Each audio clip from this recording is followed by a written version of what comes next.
Matod pa sa atong tubag sa Salmo, sa to, bulahan sila nga nagasunod sa balaod sa Ginoo. Lingi ako no imong tupad, yung nakinsang balaod ang paborito gid nimong sundon. Ina. Isang balaod. Sa Ginoo o sa demonyo? Maayo kay sa demonyo, sa Ginoo gid ay.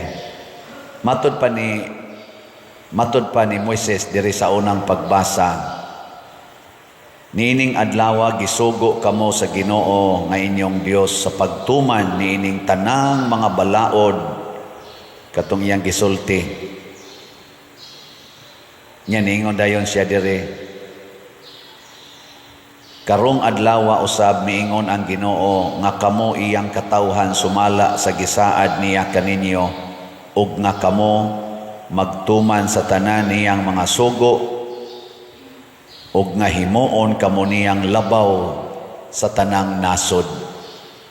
Nasod ang gihisgutan ni Moises ug nakita na sa kinabuhi sa mga Israelita nga gasugod sila nga gamay ra kayo nga nasod or pamilya ni Abraham, usaray ilang anak ni Sarah sa dihang nahimo na silang tiguang kaayo, 100 years old. Si Abraham, nanganak silag usa, si Isaac. Si Isaac sad nanganak ra sad og duha. Gamay ra gyud nga pamilya. Pero kay nagtuman man sila sa sugo sa Dios, si Abraham, si Isaac, si Jacob, nga usas mga anak sa duha ka anak ni Isaac, nakaanak og 12 ka buok. Ug kining 12 ka anak ni Jacob gihimong mga nasod sa Israel. 12 ka nasod sa Israel ug nahimo silang dako kayong katawhan nga bisag gidaog-daog sila sa Ehipto, gitabangan sila sa Ginoo hangtod gyud nga nahimo silang number 1 nation in the world, labi na gyud sa panahon ni Hari David og ni Hari Solomon. Tinuod bang gisulti ni Moises? Na tinuod ba o nasayo? Man mo'y klaro. Basta magsunod unya karon kay ang kaliwat ni Hari Solomon, perti naman og sugod gyud ni Hari Solomon, nagpagahi naman sa ilang ulo, nagsupak-supak naman sa mga sugos Ginoo. Hangtod gyud ang nagsunod nga mga hari, nabungkag sila, nabihag sila, hangtod pag-abot ni Hesus. Ang mga Hudiyo, ang mga piniling katawhan sa Dios, ulipon sa laing nasod. Tanawa ko no ang atong Pilipinas karon, unsa man ta, gawasnon o ulipon sa laing nasod? Kusga.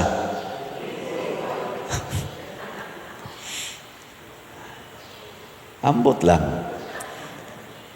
Basta ang atong pinakasikat nga tao, usas pinakasikat nga tao sa Pilipinas, former President Rodrigo Duterte, wa gihiring diri sa Pilipinas. Igo rang gidakop diri, pero tua gihiring, tua gipapriso sa International Criminal Court. Pasabot ni angkon tang mga Pilipino nga di ta kamaong muhandol sa kaso nga gipahamtang kunuhay ngadto ni President Rodrigo Duterte, kinahanglan tang magpatabang sa laing mga nasod kay di ta kamao o dili ta kapatunhay, dili ta ka kita sa hustisya ni anang maong kaso tungod kay di ta kamao. Ulipon ta, uyamo ta in relation to this case ngadto sa laing mga nasod. Bisan kita karon mga Filipinos, unsa may atong kasagaran yung hunahuna, kung ni atas atong nasod patay kita dinhi. Abroad yun. Kay maura gid nay paglaom nga makaluwas nato gikan sa atong financial problems. Hala, usban ng colors imong buhok, ipablan para mura-mura sa kag foreigner. Kay kung kana ra yung naong nimo nga Pilipino, wa gid nay lami ng naong nga. Mura batag inferior ta kanunay ba? Inferior. Hala, paputian ang imong naong kay kaning atong kayumanggi nga color inferior from other nation. Hala, inata ng imong ilong kay kanang atong ilong nga murag palwas lubi. Kanang para sa ning ako, uyamo ta, ulipon ta. Ala, sumpay ng imong pilok, kanang imong pilok nga mubo kayo, ipariha na anang mga tagalaing nasod nga bawog kay pilok tagas pagyud kaayo.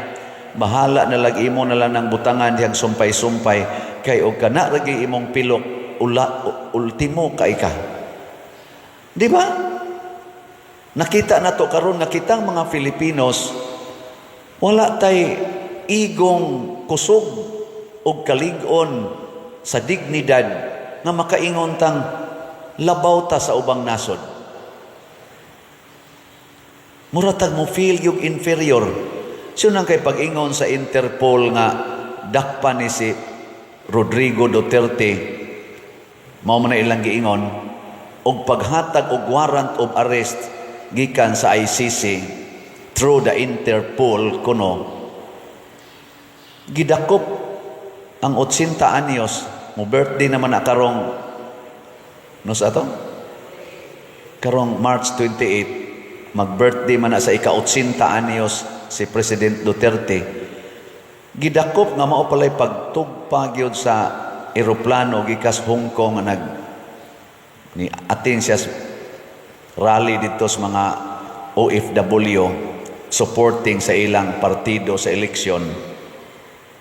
Gidakop, giatake sa hubak o sa to diabetes, wa gipa-ospital din his ato. Wa gipalarga ngadto. Nga wa gani tagaig proper hospital care. Wa gipa-stable ang iyang medical situation. Gidagyod, gidali-dali gyud padangan to sa kay mura lagi tag niingon ang ICC ra gyud. Ang ICC ra gyud mo'y makasulbad aning maong kaso nga gipahamtang nato ni President Duterte. Kita dinhi inferior ta. Dihi kausa si San Pablo iyang gikasab-an ang mga leader sa simbahan nga iyang gi-organize. Ningon siya, nganong ang inyong mga kaso tuwa man ninyo gipahusay sa mga dili magtotoo? Wala na balangyoy kasaligan nga mga leader ninyo diha sa simbahan nga makahusay sa inyong kaugalingong kaso? Inana ba? Murasag ato sa nang ipangutana kitang mga Filipinos, wala na balangyoy korte din his Pilipinas, apil ng Supreme Court nga makahatag og husay ni ining kaso nga AJK kani kunong gitawag og crime against humanity ni President Rodrigo Duterte. Dili makahusay ang atong Supreme Court nga mo submit kita anang International Criminal Court. Ana ba? Nakaron unsaon man aron magsunod tas balaod sa Ginoo. Unsa may kinadak-ang balaod sa Ginoo nga makapahimo natong tinuod gyud nga iyang katawhan, iyang mga anak. Gani iningon pa gani diri kinahanglan magmahingpit kamo, ingon nga hingpit ang inyong amahan nga atoa sa langit. You must be perfect as your heavenly Father is perfect. Unsa maning suguas Ginoo nga makapahimo natong dako nga nasod, lig-on nga nasod nga gipractice ni Hari David, gipractice sa mga nila ni Moises. Unsa man na? Love your enemies. higugmaa ang inyong kaaway. Ana, gasigi naman hinoon tarog pangaway. Higugmaa ang inyong kaaway. Ayaw pagsigig pangaway. Muna, ato ning hinumduman, kitang mga Filipinos, ma-team Marcos man or team Duterte, aning atong political kuan karon, midterm election. Hinumdumani nato nga magsigi pa kay tag-away, magsigi gan itag-away kita entry mga Pilipinos, mahimo gitang uyamot. Gitag-ana na ni Kristo ang panimalay nga mag-unay away ang mga sakop, mahugno ng maong panimalay. Ang gingharian nga mag-unay away ang iyang mga sakop, mahugno sa nang maong gingharian. Ug ang nasod nga mag-unay away ang iyang mga leaders o mga followers, mahugno ng maong nasod. Di pagita mo tagam kita mga Filipinos nga giulipon na tagmaayo panahon sa mga Katsila, giulipon ta for 400 years. Panahon sa mga Amerikano, giulipon na sadta. Hangtod karon gikuptan tas mga dagkong nasod muratag mga ulipon, kanusa pa man ta maghiusa.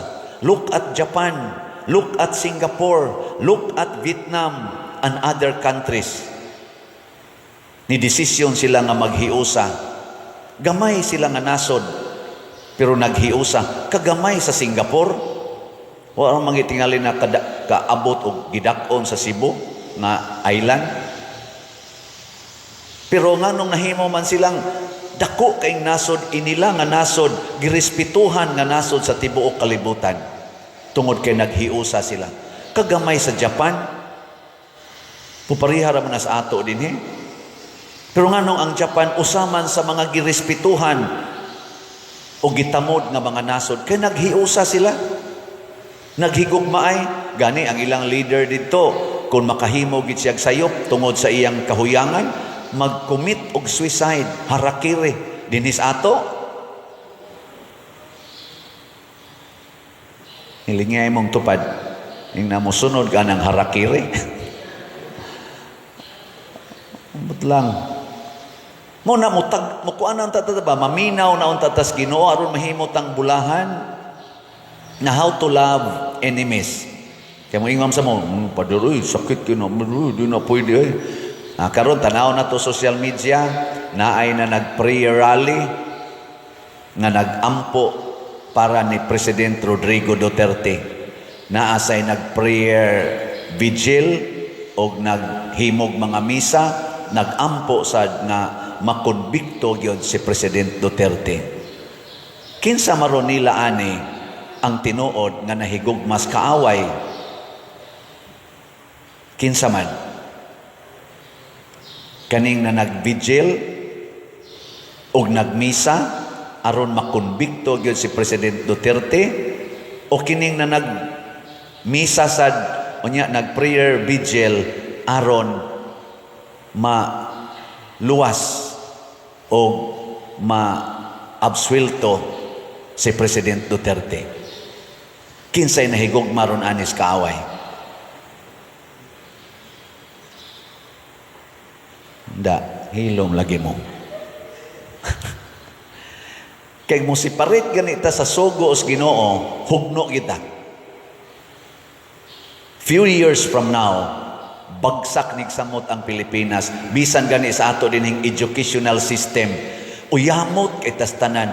Hunahuna lang ha, kung mo trabaho ang ato mga graduate, mga professionals nga Pilipinos, bisan pag doctors o lawyers, bisan pag top-notcher ka din sa imong medical exam, board exam o sa atong bar exams, inig-adto ni moslaing nasod, labi na sa kanang gitawag o mga first class nations, daghan kay kag exams nga i-take o sa to qualify yourself there. Pero sila'y mo anhi din sama anang ICC, kung sila'y mo ari dire, kausara ta murata giagiag bagyong Yolanda, tumanda yung tawa tay mga requirements gikan nila to make them qualified to order a warrant in our country. Ingon ta anak kauyamot. Pero kita'y magtugatugag, dakop ditong tao sa ilang lugar niya ang atong warrant atong iserve dito, muagi tag butas ng karayom. We will pass through the needle's eye before we can implement our standards here. Is it not insulting? Is it not a slapping on our face as Filipinos? Nya ato gyaponing patuyangan, mag-away ra gyapon ta, mag-away ra gyapon ta. Let us unite as Filipinos. Love your enemies. Okay, lingian na imong tupad. Hingnab. Promise. Sabat na ko. Din adyo ko mga away nimo. Hingna din adyo ko mga away nimo. Malusno kita ani. Malusno kita. Musamot kita kauyamot. Ana. Na how to love enemies. Hate the sin. Love the sinners. Mao nay atong basic Christian principles. Hate the sins. Love the sinner. Unsa may mga sala nga naas atong nasod nga nakapahugno nato o nakapahimo natong nag-away-away na takaron. First, graft and corruption. Mao gini ang tinuod nga problema sa atong nasod, graft and corruption. Sunod, drugas. Drug addiction, drugs, illegal drugs. Ayaw lang na-appeal ng drugstore ka ng naasros pharmacy o uban pa. Legal man na. Illegal drugs. Samaan ng marijuana, samaan ng shabu, cocaine o uban pa. Drugs. Sunod, terrorism. Terorista. Kanang siging panghulga sa atong development. Sa una, lisod kaayo ang paghimog mga infrastructure, labi na gina mga farm to market roads, tungod kay ang mga NPA, mo babag dayon, mangayo dayon people's tax, o di ka muhatag, pabuton imong bulldozer, bombahan ang inyong mga towers diha, kung maghimo sa mga infra about aning atong mga mga internet, bombahan ang tower, pabuton ang imong mga banghouse diha, hulgaon ka, terrorism. Mo nang lisod kayo pag himo og mga infrastructure sa una nga beneficial to our country. Tungod anang terrorism. Hinomdo mo sa Marawi? Hinomdo mo ata? Terrorism. MILF, Abu Sayyaf, NPA. Ikaupat na problema, poverty, unemployment. Ang atong sweldo dinhi kung ma-employed man ka, sakto ra gyud sa imong pamliti o sa imong pamliti, baon, kaon. Gamay na lang sobra inighuman ana. Poverty. Mo na ang atong mga empleyado dinhi maputos sa utang. Kasagaran gyud maputos gyud sa utang. Siguro mga 90% putos gyud sa utang. Pangita mo diha, mga teachers, kinsa ninyo ron ang way utang? Sige. Ingkangay, arang-arang na, Father Roy, kanang mga teachers, ay maayo gid ang mga pulis, kay gidubol ko na ni anhing President Duterte, aning naman. former. Sorry kayo ninyo, mga Duterte, pamilya. Nasayo pro term ni former President Rodrigo Duterte, siyang term, gidubol ko na, hapit ko na, gitriple ang ilang, kuan, dako na ginagsweldo, pero pangita mo mga pulis nga way utang. Hasta pagani mga lawyers, hasta mga doctors, pangita mo way utang, apil na mga ining gawali, dako kay utang. Ana ba? Nganong nagkautang-utang man ta, nganong ang utang magbuhi nato din sa Pilipinas because of poverty. So gamay patag sweldo, daghan pag yung nangataktak sa trabaho karon. Namo na itong problema. Nya sunod, kaning atong immorality. Immorality. Grabe kaayo ang atong immoral activities din sa Pilipinas. Nga makapalagot gyud sa tao. Same-sex union, ang kanang mga premarital sex, prostitution, kabit-kabit, perting daghana din sa ato, gahitak sad na. Pipila lang nis akong gisgutan ang mga problema. So mauni sila ang mga sala. Mauni ang mga sala. Let us hate aning mga salaa. Kinsa maning mga adik, kinsa maning ni ang mga kurap o kining ubang mga tao, mao ni sila ang biktima sa sala. Victims of sins. Unya unsaon man ni nato? Atong dumtan ang sala, higugmaon ang makasasala. Kinsa man sa Team Marcos o Team Duterte, kay mabutay naman ning atong elections, kinsa man aning duha ka teams ang naglagot gyud sa sala, ang naningkamot nga mawagtang ang mga sala. Kanay atong pilion. Kinsay nakapaminos sa drugas, Administrasyong Duterte o Administrasyong Marcos? Kinsay nakapaminos sa insurgency, terrorism, Administrasyon ni Marcos, Administrasyong Duterte? Kita nalay mo analyze. Kinsay nakapaminos sa poverty, Administrasyong Marcos, Administrasyong Duterte? Kinsay dunay daghan kaayong mga infrastructures nga nahimo, mga roads, bridges, and other infrastructures nga nakapabungkag sa mga NPA gani o sa mga terorista, Administrasyong Marcos, Administrasyong Duterte. Katapusan lang na kong testing, hay may mas daghang gisakitan ani karong nahitabo ang mga kontra Duterte o ang mga pro Duterte. Sa mga rally karon, sa mga rally ba, prayer rallies, kinsa may dunay baga yung dosok sa katawhan nga automatic nga naghimo og mga suporta, nagpakitag suporta, ang kontra Duterte o pro Duterte. Mailhan man na nato mga igsoon kung kita nahigugma gyud nga Dios non nga paghigugma. Dili magita ka perfect, no? Dinis kalibutan, why perfect? Bisan si Jesus gikulata o gilansang sa cross. Bisag perfect ang iyang paghigugma, pero ang dating nato di gina perfect, kay imperfect people man ta. Pero kinsa may mas dako og positive impact, mao nay importante. Pasabot makatandog ba sa kasing-kasing sa mga tao. Di na lang ta magsigig analyze sakto ba o dili ba?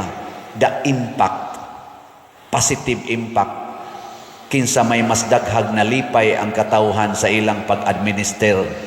Kinibang administrasyon karon ni Bongbong Marcos o ang kadtong administrasyon nga 6 years ni President Rodrigo Duterte. Kinsa may duna bay daghan nga nagpasalamat og nalipay. Mailhana sa rating nila kanang gitawag og trust rating, nagisigig himo kada tuig kapila na himoon.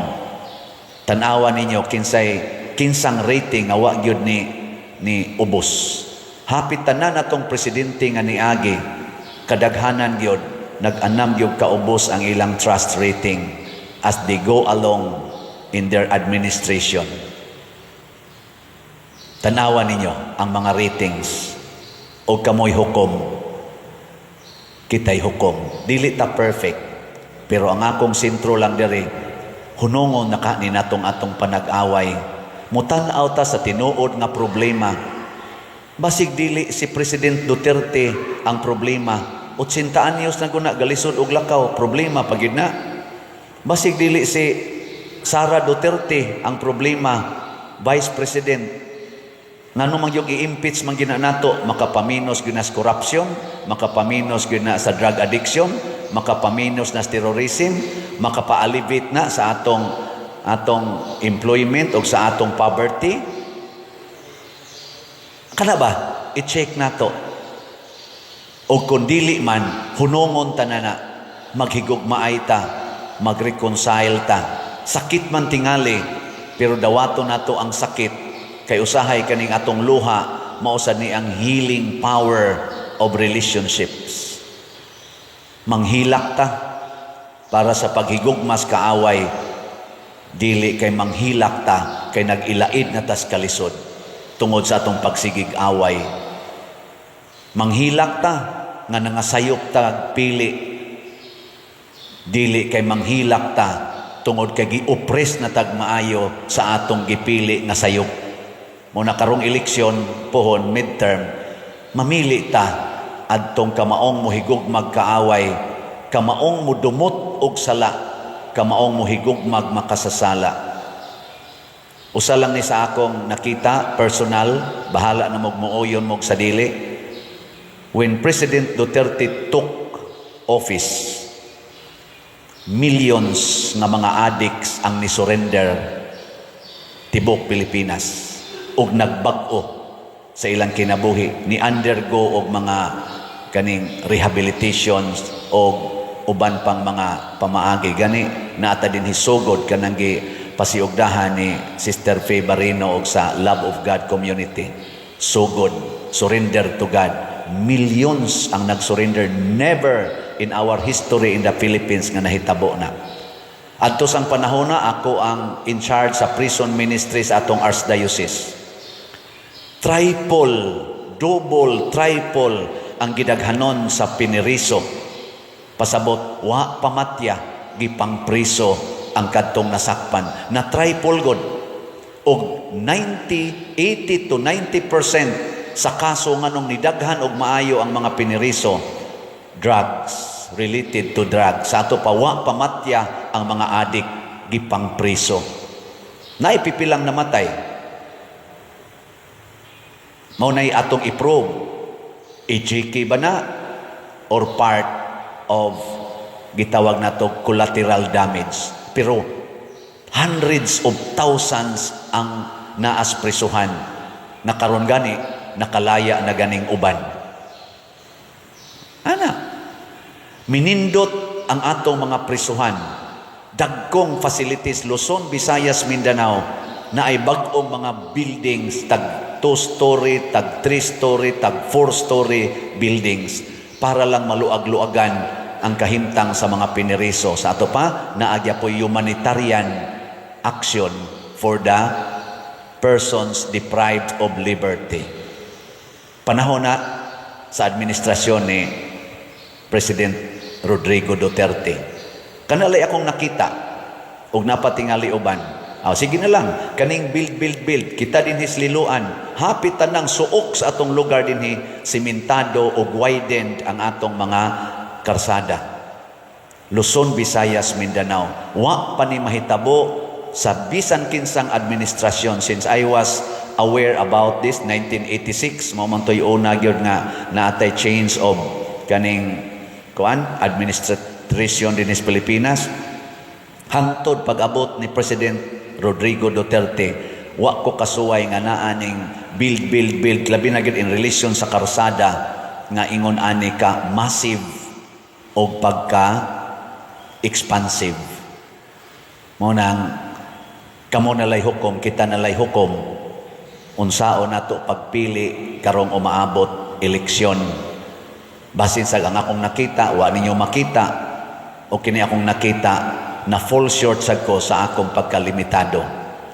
Kanya-kanya tao pilion based sa atong kuan, pero ang generic guide, let us love each other, let us love our enemies, do not hate kapwa Filipino, protect Filipinos. Nahinumdum ko pila to kabuok mga OFW nato nga bitayono na unta dito sa laing nasod, giprotektahan yung maayo nato together with President Rodrigo Duterte and other presidents.